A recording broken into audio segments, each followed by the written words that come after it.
Hello बच्चों, प्रेम विद्या मंदिर Hindi high school से मैं किशोर सर आज 11th के बच्चों के लिए economic chapter means economic subject का चैप्टर नंबर 5 लेके आया हूँ।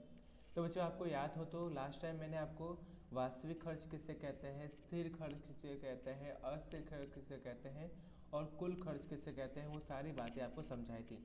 आज बच्चों हम जाएंगे 5.3.4 पे जो है औसत स्थिर खर्च, एवरेज फिक्स्ड कॉस्ट।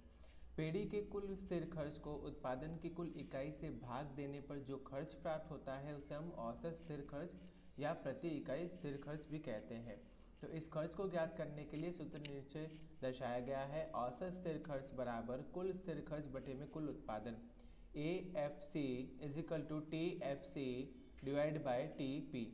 ए F C means average fix cost औसत स्थिर खर्च, टी एफ सी माने टोटल फिक्स कॉस्ट कुल स्थिर खर्च, पी टी पी माने के टोटल प्रोडक्शन कुल उत्पादन।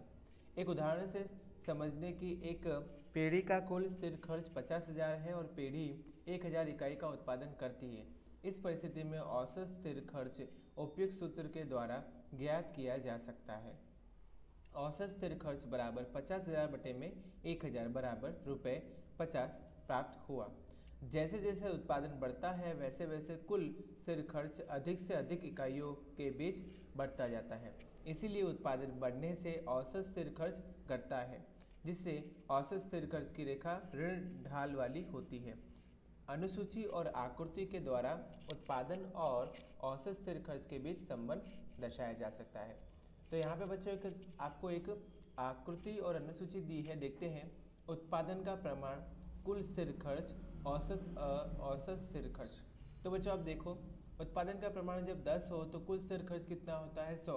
तो औसत स्थिर खर्च कितना होगा 10 रुपये, क्योंकि 100 भाग में अगर 10 लिखोगे तो 10 आंसर आएगा। उसके बाद उत्पादन का प्रमाण हो 20 और कुल स्थिर खर्च तो 100 ही रहेगा, और 100 का भाग करोगे 20 से तो आएगा 0.5। फिर जैसे जैसे उत्पादन का प्रमाण बढ़ता है औसत स्थिर खर्च जो है वो कम होता जाता है, घटता जाता है। तो जो औसत स्थिर खर्च की जो रेखा होती है वो ढाल जो होता है वो ऋण दिशा में या ऋण ढाल वाला प्राप्त होता है। देखो यहाँ पे बच्चों आकृति में आपको दर्शाया गया होगा, एक्स अक्ष पे आपको उत्पादन का प्रमाण दिया होगा और वाई अक्ष पे आपको औसत स्थिर खर्च रुपए में दिया होगा। आपको 5 बिंदु प्राप्त हो रहे हैं, बिंदु ए, बी, सी, डी और ई। और ये जो रेखा दिखाई गई है इसको बोलते हैं एबीसी, यानी औसत स्थिर खर्च रेखा। जैसे जैसे उत्पादन बढ़ता है औसत स्थिर खर्च घटता है। उपयुक्त आकृति में ओ एक्स अक्ष पर उत्पादन का प्रमाण और ओ वाई अक्ष पर स्थिर औसत खर्च रुपए में दर्शाया गया है। उत्पादन जैसे जैसे बढ़ता है औसत स्थिर खर्च की रेखा बाईं ओर से ऊपर से नीचे की ओर ऋण ढाल वाली होती है। औसत स्थिर खर्च घटता है किंतु वह कभी भी शून्य नहीं होता है। बच्चों तो ये हमने पढ़ा औसत स्थिर खर्च। अब बात करते हैं बच्चों औसत अस्थिर खर्च की, जो आपका टॉपिक नंबर है 5.3.5 पे। औसत अस्थिर खर्च, पीढ़ी के कुल अस्थिर खर्च को कुल उत्पादन से भाग देने पर औसत अस्थिर खर्च प्राप्त होता है।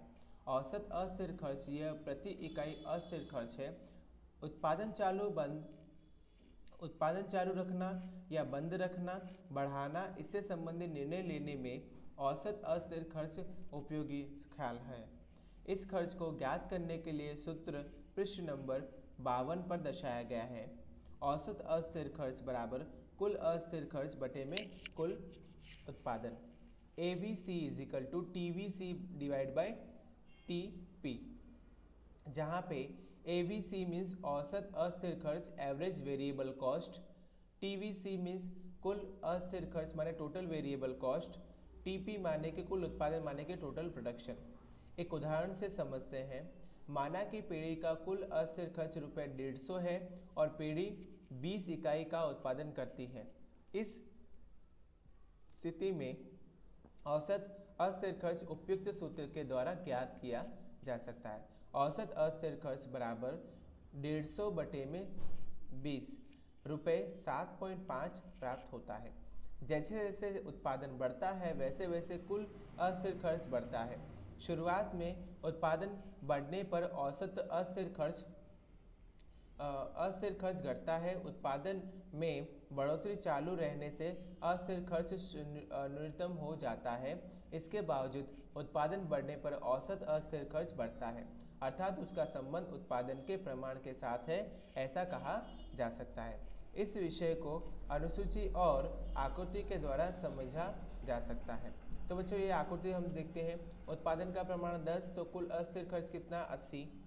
अगर 10 का 80 का भाग 10 से करते तो 8 आएगा, 150 का भाग 20 से किया तो 7.5। तो आप देखो कुल अस्थिर खर्च भी बढ़ता जा रहा है तो उत्पादन भी बढ़ता जा रहा है। तो यहाँ पे आप देख सकते हैं पहले औसत स्थिर खर्च की रेखा जो है वो ढलात्मक थी, उसके बाद निरंतर वो गति करती जा रही है। देखो एक ऐसा पॉइंट आता है सी पॉइंट जहाँ पे वो एकदम ढाल ऋणात्मक होता है, उसके बाद वो वृद्धि करता है। तो यहाँ पे कितने पॉइंट है बच्चों, A B C D E F G, और ये एक्स अक्ष पे उत्पादन का प्रमाण है, वाई अक्ष पे औसत अस्थिर खर्च है रुपए में। समझौती देखते हैं बच्चों कि आकृति देखने से ज्ञात होता है कि औसत अस्थिर खर्च की रेखा शुरुआत में बाईं ओर से दाहिनी और ऊपर से नीचे की ओर गति करती है, अर्थात वह ऋण ढाल वाली होती है, जिससे स्पष्ट है कि उत्पादन बढ़ने पर औसत अस्थिर खर्च शुरुआत में घटता है, किंतु 30 इकाई से औसत अस्थिर खर्च बढ़ने का रुझान दर्शाता है। यहाँ शुरुआत में बढ़ते उत्पादन की दर और उसके बाद घटते उत्पादन की दर का नियम लागू होता है।